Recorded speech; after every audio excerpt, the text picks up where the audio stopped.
नगरीत जी काही या भगवंताच्या मुख्या प्राण्याचा दिंडी सोहळा हा भगवंत आलेला आहे, हा भगवंताचा 2 नंबरचा दिंडी सोहळा आहे।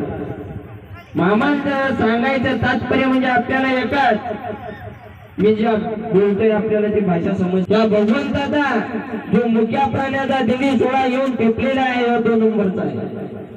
तसा ज्या भगवंताचा जसा आज तळोदे नगरीत या भगवंताचा मुक्काम 2 नंबरचा हा भगवंताचा पालखी क्रमांक आलेले आहे, असा ज्या भगवंताची 1 नाही 2 नाही 3 नाही 4 नाही 5 नाही तर महाराष्ट्रात व महाराष्ट्राच्या कान्याकोपऱ्यात व इतर राज्यात या भगवंताच्या अशा मुक्काप्राण्याचे दिंडी सोहळे 18 ठिकाणी 18 तारखेला आणि त्या 12 महिन्यात 13 काळ अशा ऊन असो वारा असो थंडी असो पाणी असो 12 महिना आणि 13 काळ अशाच परिभ्रमण करत असतात। या भगवंताचा जन्म झाला कर्नाटक राज्यात बेळगाव जिल्हा चिखोली तालुका 1892 मध्ये या भगवंतांनी जन्म घेतला आणि आपल्या महाराष्ट्राच्या पुण्यभूमीवरती या भगवंतांनी समाधी घेतली। कोल्हापूर जिल्ह्यात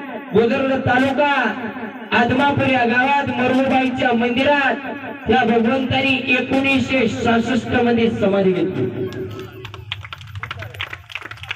किती? 1966 मध्ये ज्या वेळेस या भगवंतांनी समाधी घेतली त्यावेळेस फक्त आणि फक्त मायबापा या भगवंताची मेंढी मावली 1200 होती। किती? 1200।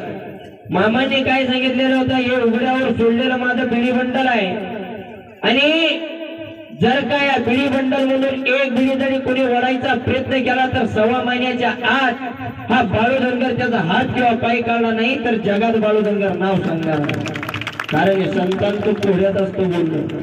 बिडी बंडल म्हणजे मामा सांगायचे, अरे ही उघड्यावर सोडलेली माझी बिडी बंडल म्हणजे जगात जगन्नाथाची मेंढी मावली आहे आणि साऱ्या जगात भ्रमंती करणारी आहे, ही जगन्नाथाची मेंढी मावली आहे। ही मेंढी मावली माझी नाही, तिला सारं जग राखणार आहे, सगळं जग पोषणार आहे। जगाच्या कल्याणासाठी झालेली निर्माण माता पार्वतीचा अवतार या जगतजननी मेंढी मावलीचा मामांनी समाधी घेतली त्यावेळेस 1200 मेंढर। आज आपल्याला सांगायला गेलं तर या भगवंताची मेंढी मावली 40 तर 45,000 मेंढर या महाराष्ट्रात व इतर राज्यात आजही परिभ्रमण करत आहेत। या भगवंतांनी समाधी किती घेतली? 1966 साली। आणि आपण एक विचार करा, या भगवंताचा